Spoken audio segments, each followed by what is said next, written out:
Hi friends, welcome to Kamakshi tailoring class. నా పేరు జ్యోతి. మీరందరూ బాగున్నారా ఫ్రెండ్స్? నేను చాలా బాగున్నాను. ఈరోజు మీకు పఫ్ స్లీవ్స్ ఏ విధంగా కుట్టాలో చూపిస్తున్నాను. ఫస్ట్ హైట్ వచ్చేసి 11 ఇంచెస్, విడ్త్ వచ్చేసి 8+2 10 ఇంచెస్. మనకి పఫ్ ఎంతవరకు కావాలి అనేది చూసుకోవాలి. ఫస్ట్ 6.5 ఇంచెస్ దగ్గర మార్కింగ్ చేస్తున్నాను. అదేవిధంగా మజిల్ రౌండ్ వచ్చేసి మనకి 7.5, కింద హ్యాండ్ రౌండ్ వచ్చేసి 5.5 ప్లస్ 2 ఇంచెస్ ఎక్స్ట్రా. ఈ విధంగా మనము ఫస్ట్ పేపర్ మార్కింగ్ చేసుకోవాలి. పేపర్ హ్యాండ్ షేప్లో మనం కట్ చేసుకోవాలి. కట్ చేసుకున్నాక పఫ్కి మనం లైన్స్ కొట్టుకోవాలి. ఈ విధంగా పేపర్ ఏ విధంగా మార్కింగ్ చేసామో అదే విధంగా మనం క్లాత్ కూడా కట్ చేసి రెడీగా పెట్టుకోవాలి. ఈ విధంగా 2 ముక్కలు చేయాలి. పై భాగం వచ్చేసి మనకి పఫ్కి కావాల్సిన క్లాత్ 2 వరుసల క్లాత్ తీసుకోవాలి. హైట్ వచ్చేసి 8.5 ఇంచెస్, విడ్త్ వచ్చేసి 10+10 20 ఇంచెస్. ఈ విధంగా రెడ్ క్లాత్ కూడా తీసుకోవాలి సైడ్లోకి. హైట్ విడ్త్ వచ్చేసి 8+8 హైట్ 8 విడ్త్. ఈ విధంగా మనం జాయింట్ చేసుకోవాలి. జాయింట్ చేసుకున్నాక కింది భాగం మనకు ఎంత వస్తుందో చూసుకోవాలి. 4.5 ఇంచ్ వచ్చింది. నేను ఒక 1/2 ఇంచ్ ఎక్కువగా కలుపుకొని 6 ఇంచెస్ తీసుకున్నాను. హైట్ విడ్త్ తీసుకోవాలి. మనకు కింది భాగం అంచు వస్తుంది కదా, అంచు ఎంతవరకు ఉందో మనం కరెక్ట్గా 4 మూలలు ఫోల్డ్ చేసుకోవాలి. 2 వరుసలు ఉంది ఫ్రెండ్స్ అంచు. ఈ విధంగా మనం 2 ఫోల్డింగ్స్ చేసుకోవాలి. ఫోల్డర్ మన సైడ్ పెట్టుకొని ఆపోజిట్ సైడ్ రివర్స్లో ఓపెన్స్ పెట్టుకొని ఈ విధంగా కొలుచుకొని మనం లైనింగ్ కట్ చేసి రెడీగా పెట్టుకోవాలి. ఫ్రెండ్స్, లైనింగ్ని మాత్రం కట్ చేయొద్దు. ఈ విధంగా మనం జాయిన్ చేసుకోవాలి. బ్లూ క్లాత్ సగానికి ఫోల్డ్ చేసి మధ్యలో చిన్నగా టక్స్ ఇవ్వాలి. అంటే మనకు అది మధ్య పాఠం తెలియడానికి. పైన కింద టక్స్ ఇచ్చేసి సైడ్లో జాయిన్ చేసుకోవాలి. మధ్యలో బ్లూ క్లాత్ వచ్చేసి సైడ్లో వచ్చేసి రెడ్ క్లాత్ వచ్చేటట్టు చేసుకోవాలి. జాయిన్ చేసుకోవాలి ఫ్రెండ్స్. ఈ విధంగా జాయిన్ చేసుకున్న తర్వాత రివర్స్ అనుకొని కూడా ఒక జాయిన్ చేసుకుంటే బాగుంటుంది. లేదంటే అక్కడే డబుల్ స్టిచ్ వేసినా పర్లేదు. మనకి క్లాత్ జాయింట్లో ఊడిపోకుండా ఉంటుంది. ఎక్కడైతే మధ్య పాయింట్ ఉందో ఆ మధ్య పాయింట్ నుంచి 2 ఇంచెస్ మార్క్ చేసుకోవాలి. 2 ఇంచెస్ ఏ విధంగా అంటే బ్లూ క్లాత్ పూర్తిగా కంప్లీట్ అయ్యేంత వరకు మార్క్ చేసుకోవాలి. కొంచెం రెడ్ క్లాత్ కూడా టచ్ అవ్వాలి. ఆ విధంగా 2 ఇంచెస్ రెడ్ టచ్ అయ్యేంత వరకు మనం మార్కింగ్ చేసుకోవాలి. 2 ఇంచెస్ గ్యాప్లో ఈ విధంగా పైన కింద మార్కింగ్ చేసుకోవాలి. మనకు రెడ్ క్లాత్ టచ్ అయ్యేంత వరకు మార్కింగ్ చేయాలి.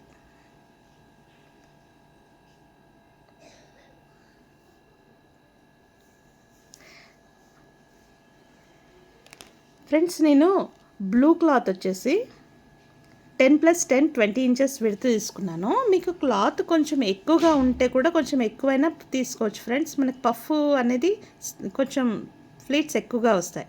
ఎక్కువ అంటే మీ క్లాత్ని బట్టి కనీసం అయితే ఈ మెజర్మెంట్ తీసుకోవాలి. 10+10. మీ క్లాత్ ఎక్కువ ఉన్నట్లయితే ఒక 2 ఇంచెస్ ఎక్స్ట్రా కూడా తీసుకోవచ్చు. ఈ విధంగా కరెక్ట్గా ఎక్కడైతే మార్కింగ్ చేసామో ఆ మార్కింగ్ పైన వేలు అనగపట్టి దానిపైనే ఫ్లీట్ వచ్చేటట్టు ఒక దానిపైన ఒకటి రావాలి. కరెక్ట్గా స్టెప్ బై స్టెప్ రావాలి. అలా పట్టుకోవాలి. కరెక్ట్గా అలా పట్టుకొని ఇప్పుడు లోపలి భాగం మన సైడ్ కరెక్ట్ ఆ ఫ్లీట్ పైన వచ్చేటట్టు చూసుకోవాలి. తర్వాత మళ్ళీ స్టెప్ బై స్టెప్ కరెక్ట్గా దానిపైనే రావాలి. ఇలా ఒకదానిపైన ఒకటి అమర్చుకోవాలి. ఒక వేలు అక్కడ పెట్టిన తర్వాత ఇంకొక చేయితో మనం సెట్ చేసుకోవాలి. లేదంటే అది ఊడిపోతుంది ఫ్రెండ్స్. జాగ్రత్తగా ఫ్లీట్స్ పైన ఒక వేలు పెట్టేసి వేరేది సెట్ చేసుకోవాలి. తర్వాత రెడ్ కలర్ క్లాత్ వచ్చే వరకు ఇలా ఫ్లీట్ చేసుకొని కదలకుండా ఒక ఆల్ పిన్ పెట్టుకోవాలి ఫ్రెండ్స్. జాగ్రత్తగా పెట్టాలి. ఆల్ పిన్ పెట్టేటప్పుడు జారిపోతుంది. జారిపోకుండా నెమ్మదిగా ఇలా సెట్ చేసుకుంటూ ఆల్ పిన్ పెట్టుకోవాలి. ఇప్పుడు పై భాగం వచ్చేసి కరెక్ట్ మధ్య పాయింట్ పట్టుకోవాలి. కచ్చగా ఉన్న దగ్గర అక్కడి నుంచి స్టెప్ బై స్టెప్ వేయాలి. ఇప్పుడు మనం కింది భాగంలో ఒకదానిపైన ఒకటి వేసాము. దీనికి ఒకదానిపైన ఒకటి కాకుండా ఒక పావు నుంచి హాఫ్ ఇంచ్ విడుతులో జరుపుకుంటూ పెట్టాలి. ఫ్లీట్ని సెట్ చేసుకోవాలి.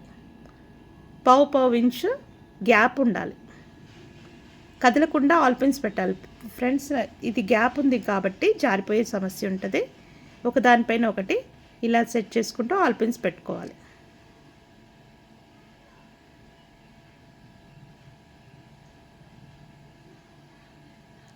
ఈ విధంగా కింద సెట్ చేసుకుంటూ పైదాకా ఫ్లీట్ సాఫ్ట్గా వచ్చేటట్టు చూసుకోవాలి. ఈ విధంగా సెట్ చేసుకోవాలి. పావు ఇంచు గ్యాప్లో సెట్ చేసుకోవాలి. కదలకుండా ఆల్ పిన్స్ పెట్టుకోవాలి. ఫ్రెండ్స్, ఈ వీడియో నచ్చినట్టయితే లైక్ చేయండి, సబ్స్క్రైబ్ చేయండి ఫ్రెండ్స్. ఈ విధంగా పావు ఇంచ్ గ్యాప్లో మనం ఆల్ పిన్స్ పెట్టుకోవాలి. కుట్టేటప్పుడు మెల్లిమెల్లిగా ఒక్కొక్క ఆల్ పిన్ తీసేసి నెమ్మదిగా స్టిచ్ వేయాలి. ఫాస్ట్గా స్టిచ్ వేయడం వల్ల ఆల్ పిన్ పైన స్టిచ్ పడితే సూది విరిగిపోతుంది. సూది విరగకుండా నెమ్మదిగా వన్ ఆల్ పిన్ తీసేసి నెమ్మదిగా కుట్టాలి. ఈ విధంగా కుట్టేసి మనం బయటకు వచ్చేసేయాలి. బయటకు వచ్చి కట్ చేయాలి. ఇప్పుడు కింది భాగం కూడా నెమ్మదిగా ఆల్ పిన్ తీసేసి స్టిచ్ అన్నిటిపైన ఏ మాత్రం కదలకుండా అన్నిటిపైన స్టిచ్ వచ్చేటట్టు చూసుకోవాలి. కార్నర్కి వేయాలి. కార్నర్ కంటే మరీ కార్నర్కి కాదు, ఒక పావు ఇంచు విడుతుతో వేయాలి.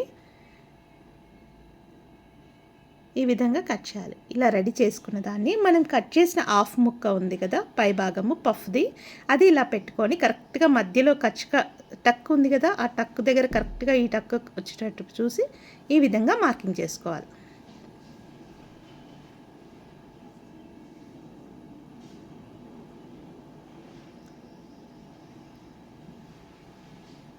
ఈ విధంగా కింద పైన మార్కింగ్ చేసుకోవాలి.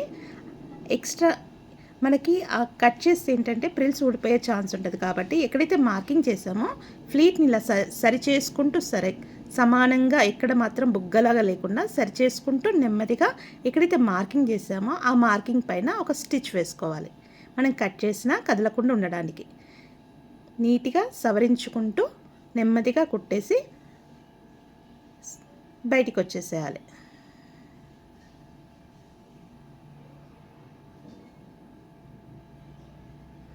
ఈ విధంగా ఎక్స్ట్రా క్లాత్ని కట్ చేసుకోవాలి.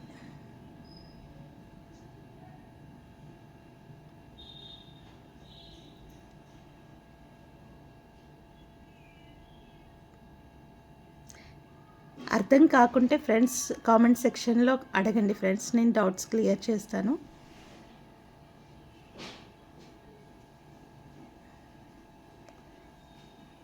ఇప్పుడు మనం కింద అంచు భాగం కుట్టుకున్నాం కదా, ఆ అంచుని సగానికి ఫోల్డ్ చేసి చిన్న టక్ ఇచ్చేసి ఆ టక్ అనేది కరెక్ట్గా మధ్యలో వచ్చేటట్టు చూసుకోవాలి. చూసుకొని ఈ విధంగా కుట్టాలి. అంచులో ఒక్కొక్కసారి డిజైన్ ఉంటుంది ఫ్రెండ్స్. మనకి పికాక్స్ కానీ ఏదైనా యానిమల్స్ కానీ వచ్చుంటే ఆ పికాక్స్ నిలబడేటట్టు అంచుని సెట్ చేసుకోవాలి. మనం ఒక సైడ్ అంచు కరెక్ట్గా వస్తుంది, ఒక సైడ్ రివర్స్లో వస్తుంది.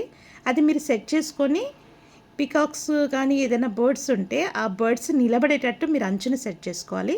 ఇప్పుడు మనకి ఎలాంటి బర్డ్స్ లేవు, ఫ్లవర్స్ వచ్చినాయి. ఇది ఎలా కుట్టినా పర్లేదు. కానీ మనకి కింద కడ్డీ బార్డర్ వచ్చింది. ఆ కడ్డీ బార్డర్ కరెక్ట్గా కిందికి వస్తేనే బాగుంటుంది. అది గమనించుకుంటూ మీరు జాయింట్ చేసుకోవాలి. ఇప్పుడు లైనింగ్ని మనం జాయిన్ చేయాలి. ఈ విధంగా కరెక్ట్గా ఉందా లేదా ఒకసారి చెక్ చేసుకోవాలి. మధ్యలో టక్స్ దగ్గర అలా పెట్టేసి కరెక్ట్గా ఉందా చూసుకోవాలి. ఇప్పుడు ఫస్ట్ కింది భాగం కుట్టుకోవాలి. కింది భాగం కుట్టిన తర్వాత ఎక్స్ట్రా క్లాత్ని కట్ చేసుకోవాలి. కట్ చేసుకొని తర్వాత వెనకాల రివర్స్ చేసి ఈ విధంగా ర్యాప్ చేయాలి. ఒక స్టిచ్ వేయాలి. స్టిచ్ వేయడం వలన మనకి ఈజీగా ఫోల్డ్ అవుతుంది. మనం అంచు బ్లౌజు ఏంటంటే వాష్ చేసిన తర్వాత లైనింగ్ బయటికి వస్తుంటుంది. ఆ బయటికి వచ్చే సమస్య రాకుండా ఉంటుంది స్టిచ్ వేయడం వలన. మళ్ళీ పైనుంచి కూడా ఇంకొక స్టిచ్ వేస్తే నీట్గా ఉంటుంది. లైనింగ్ అసలు కనిపించదు మనకి. ఈ విధంగా నీట్గా వేయాలి. ఫ్రెండ్స్, నాకు సైడ్లో రెడ్ క్లాత్ చాలా తగ్గిపోయింది. నేను వేరే క్లాత్ జాయిన్ చేసుకుంటాను. నాకు క్లాత్ అంతే ఉంది ఫ్రెండ్స్, అందుకే నేను దాంట్లోనే చూపించాను. సరిపోతుంది కాబట్టి ఆర్మ్ కింద చిన్నగా జాయింట్ వస్తుంది. నేను జాయింట్ తర్వాత వేస్తాను లాస్ట్లో.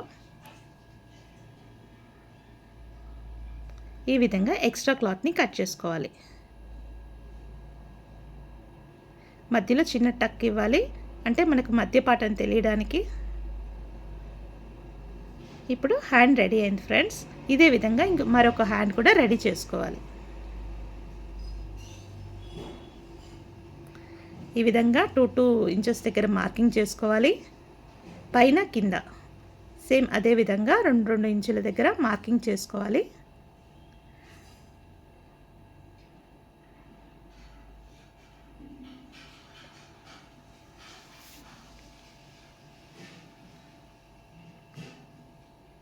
ఇప్పుడు ఒకదానిపైన ఒకటి, కింది భాగంలో ఒకదానిపైన ఒకటి వస్తుంది, పై భాగం మాత్రమే పావు ఇంచు గ్యాప్ వస్తుంది. ఒకదానిపైన ఒకటి కరెక్ట్గా వచ్చేటట్టు సెట్ చేసుకోవాలి. సెట్ చేసుకున్నప్పుడు జారిపోయినట్టు అవుతుంది. జారిపోకుండా అంటే వేలు దానిపైన పెట్టి కరెక్ట్గా సెట్ చేసుకోవాలి. తర్వాత లోపలి భాగం అంటే మన సైడ్ ఒకదానిపైన ఒకటి వచ్చేటట్టు ఈ విధంగా సెట్ చేసుకోవాలి. సెట్ చేసుకొని కదలకుండా ఆల్ పిన్స్ పెట్టుకోవాలి. ఇప్పుడు పై భాగం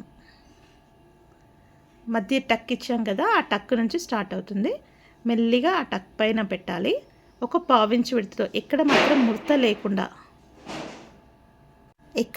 లేకుండా ఒకదానిపైన ఒకటి వచ్చేటట్టు చూసుకోవాలి. మనం అలా ఫ్లీట్ చెక్ చేసినప్పుడు మధ్యలో గ్యాప్ లేకుండా సాఫ్ట్గా ఇట్లా స్ట్రైట్గా అనుకుంటూ ఒకదానిపైన ఒకటి సెట్ చేసుకోవాలి. పావు ఇంచు విడత గ్యాప్లో ఇవన్నీ సెట్ చేసుకుని ఒక ఆల్ పిన్స్ పెట్టుకోవాలి. తర్వాత అదర్ సైడ్ అదేవిధంగా ఒకదానిపైన ఒకటి సెట్ చేసుకుంటూ ఆల్ పెన్స్ పెట్టుకోవాలి. కదలకుండా మెల్లిగా ఒక్కొక్క ఆల్ పెన్ తీసుకుంటూ స్టిచ్ వేసుకోవాలి.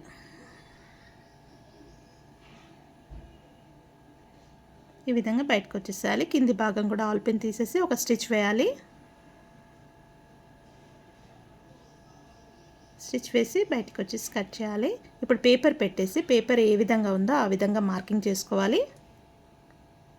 మనం కట్ చేసిన పేపరు ఏమాత్రం క్రాస్ లేకుండా స్ట్రైట్గా పెట్టుకొని కరెక్ట్ టక్ దగ్గర టక్ కలిసేటట్టు చూసుకొని ఈ విధంగా డ్రా చేసుకోవాలి. ఎక్స్ట్రా క్లాత్ని కట్ చేసుకోవాలి. డ్రా చేసిన దగ్గర మనం ఫ్లీట్ల దగ్గర ఒక మళ్ళీ స్టిచ్ వేసుకోవాలి, కట్ చేస్తే ఊడిపోకుండా ఉండడానికి.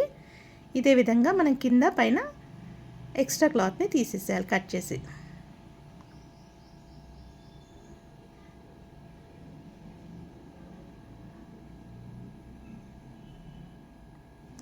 తర్వాత లైనింగ్కి ఫస్ట్ బార్డర్ జాయిన్ చేసుకోవాలి. ఈ విధంగా కరెక్ట్గా మధ్యలోకి చూసుకొని మధ్యన ఒక టక్ ఇచ్చుకోవాలి. మనకు మధ్య పాయింట్ అని తెలియడానికి కరెక్ట్ షోల్డర్ పైన రావాలి కదా. ఇప్పుడు టక్ మధ్యలో టక్ని మ్యాచ్ చేస్తూ ఈ విధంగా జాయిన్ చేసుకోవాలి. పావు ఇంచు విడతతో జాయిన్ చేసుకోవాలి. మనం జాయింట్ కోసమని ఒక హాఫ్ ఇంచ్ ఎక్స్ట్రానే తీసుకున్నాం ఫ్రెండ్స్. ఈ విధంగా మధ్య టక్కి మ్యాచ్ అయ్యేటట్టు చూసుకొని కింద కూడా మ్యాచ్ అయ్యేటట్టు క్లాత్ని స్ట్రైట్గా పెట్టేసి కింద టక్ జాయిన్ చేసుకోవాలి.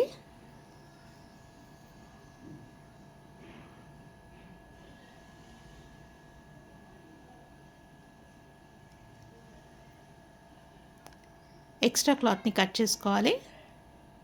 క్లాత్ని రివర్స్ చేసి ర్యాప్ చేయాలి. ఒక స్టిచ్ వేయాలి. స్టిచ్ వేయడం వల్ల ఈజీగా ఫోల్డ్ అవుతుంది. మళ్ళీ ఒకసారి రివర్స్ చేసి స్ట్రైట్గా కూడా ఒకసారి ర్యాప్ చేసి పైనుంచి కార్నర్కి స్టిచ్ వేయాలి. ఈ స్టిచ్ అనేది షో కోసం, అంటే మనకి బ్లౌజ్ లుక్ నీట్గా కనిపించడానికి కోసం. ఒక మధ్యలో బార్డర్ సైడ్ కూడా ఒక స్టిచ్ వేయడం వల్ల నీట్గా బెండ్ అవుతుంది, అంటే నీట్ లుక్ కనిపిస్తుంది. ఈ విధంగా మరొక హ్యాండ్ కూడా రెడీ అయిపోయింది. ఇప్పుడు దీన్ని మనం షోల్డర్కి హ్యాండ్ కూడా రెడీ అయిపోయింది. దీన్ని మనం బ్లౌజ్కి స్టిచ్ చేసుకోవాలి. నా వీడియో నచ్చినట్టయితే లైక్ చేయండి, షేర్ చేయండి, సబ్స్క్రైబ్ చేయండి.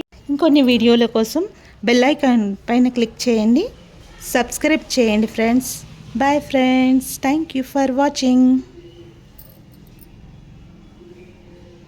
కుట్టిన తర్వాత బ్లౌజ్ ఈ విధంగా ఉంటుంది.